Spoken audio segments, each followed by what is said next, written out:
Hola chicos y chicas, buenos días. Tal y como ya os dije la semana pasada, ahora vamos a ver el segundo apartado de este punto tercero, que es sin duda uno de los más importantes de nuestra historia reciente, nuestra guerra civil.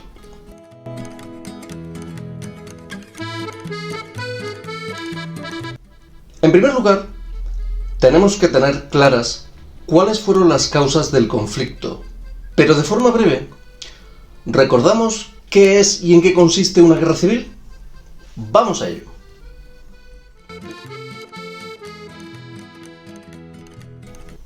Primero, una guerra civil es un conflicto fratricida, cuyos bandos no son de origen internacional, sino de origen interno. De ahí el término fratricida, que quiere decir que enfrenta a hermanos. En segundo lugar, en nuestra historia, no ha sido la única, pues hemos tenido otras como la Guerra de Sucesión, que enfrentó a los Borbones contra los Austrias, que entronizó esta misma guerra desde entonces hasta ahora a nuestros actuales reyes. También las guerras carlistas son otro conflicto civil que enfrentaron a los absolutistas o tradicionalistas frente a los liberales. Y bueno, pues como característica fundamental tenemos que pensar que una guerra civil divide en bandos un mismo país, y esos bandos están definidos por unas ideas que motivan la lucha y que generalmente acaban con la imposición de un sistema político frente a otro. En el caso, por ejemplo, de la Guerra de Sucesión, el sistema absolutista francés frente al sistema foral de los Austrias. En las guerras carlistas, el sistema absolutista frente al liberalismo, y en la Guerra Civil Española, la dictadura frente a la democracia. No obstante, no entraremos en juicios de valor, pues la democracia de la República, como ya vimos en anteriores vídeos, no es comparable ni mucho menos a la actual, ya que ni la situación es la misma, ni los españoles somos los mismos, ni tampoco conviene centrarnos en la dictadura, pues como todo, tuvo sus cosas buenas y sus cosas malas.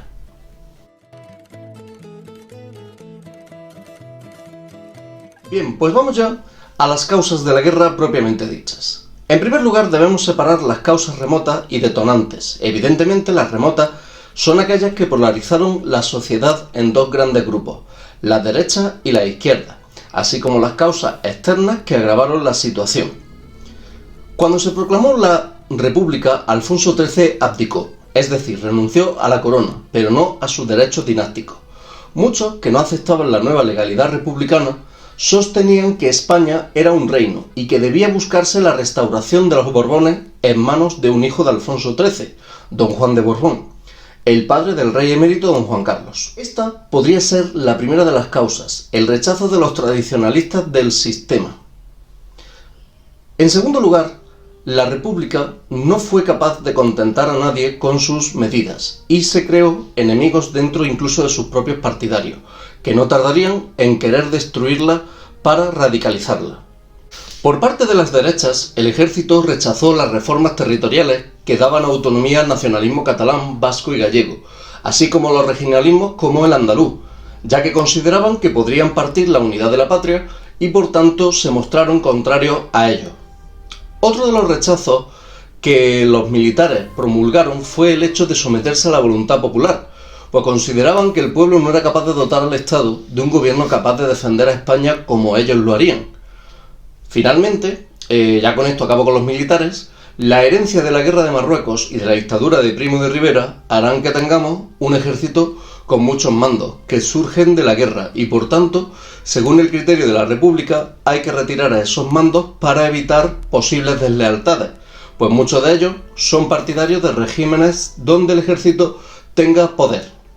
Así que se intenta retirar a la mayoría, quitar mandos, que los que se queden juren lealtad al nuevo régimen, algo que unos pocos hicieron de boquilla. La intención, con todo esto que tenía la República, era crear un ejército leal al nuevo régimen democrático. Bien, los propietarios de tierras van a ser otros de los contrarios a las medidas de la República, ya que veían con recelo las medidas agrarias que ésta proponía. Otro de los contrarios va a ser la Iglesia Católica, que desde el origen de la República se va a mostrar contraria. Primero, porque la victoria de las opciones de izquierda permitió que se le quitaran algunos de sus privilegios que habían mantenido durante años, como el salario y la educación, además de la libertad religiosa que permitía y reconocía que el ateísmo pudiera ponerla en peligro. Esta libertad religiosa fue interpretada por parte de la Iglesia como un ataque de la izquierda y se aprovechó para entroncar a los gobiernos sociales con la Revolución Soviética, lo cual generó rechazo por parte de la gente más tradicional.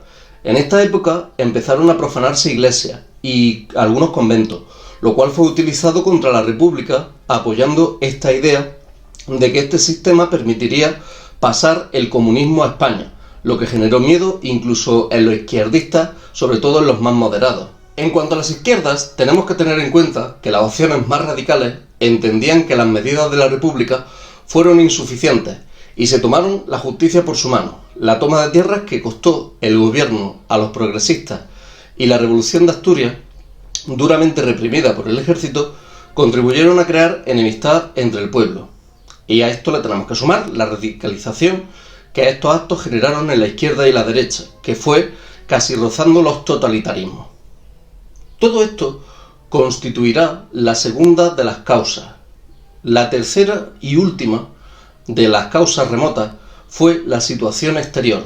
En una crisis de la democracia, donde los totalitarismos cobran fuerza gracias a la crisis de 1929, el crash mundial contribuyó a que los políticos no tuvieran condiciones favorables para desarrollar sus programas y por tanto la inestabilidad y la división hicieran de la República una constante crisis política que la llevó a su fracaso. Hitler en Alemania y Stalin en la URSS buscaban apoyo en los países con sistemas debilitados por la crisis como España, siendo esto importante sobre todo de cara al estallido del conflicto. Bien, y con esto terminamos las causas remotas. Vamos con las causas detonantes o inmediatas. La primera va a ser sin duda la victoria del Frente Popular en las elecciones de febrero de 1936.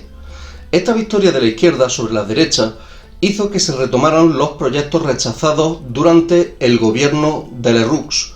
Por tanto, generó miedo a un nuevo Casas Viejas y ese miedo hará que los propietarios se aferren más a la radicalidad de la derecha, lo cual enemistará más todavía a la población. La llegada al poder del Frente tuvo consecuencias para algunos militares como Franco, pues la izquierda pedía la cabeza de los represores de Asturias y Franco fue apartado a Canarias, al igual que muchos militares. Justamente este ataque contra los militares va a ser interpretado por él mismo como una forma de enfrentamiento. Y en esta época de radicalidades, el ejército entiende que a los enemigos solo se les combate, no se habla con ellos.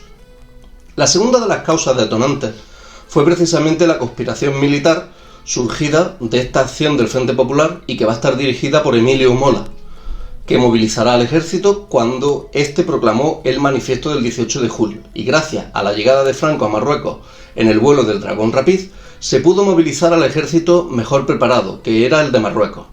Gracias a que la Armada no se unió en un principio, esa conspiración fracasó en tanto en cuanto a hacerse rápido con el poder, y Franco tardó mucho tiempo en introducir las tropas de Marruecos en la península, y por tanto el triunfo del golpe militar no se producirá de forma inmediata. Este desafecto de la Armada se debe a que ésta era leal a la República, y Franco tuvo que mandar tropas en barcos pesqueros camuflados para conseguir una mayor fuerza en el conflicto, lo cual le llevó tiempo. Y bueno, y en tercer y en último lugar, el conflicto se desató gracias a los asesinatos del republicano Teniente Castillo, jefe de la Guardia Republicana, por parte de extremistas de derecha, y la respuesta de extremistas de izquierda al asesinar al diputado Calvo Sotelo de la CEDA. Recordamos que era el partido de derecha. Esto será lo que precipite el manifiesto del general Mola y por tanto se produzca el alzamiento nacional dirigido por este y al que se le unieron varios.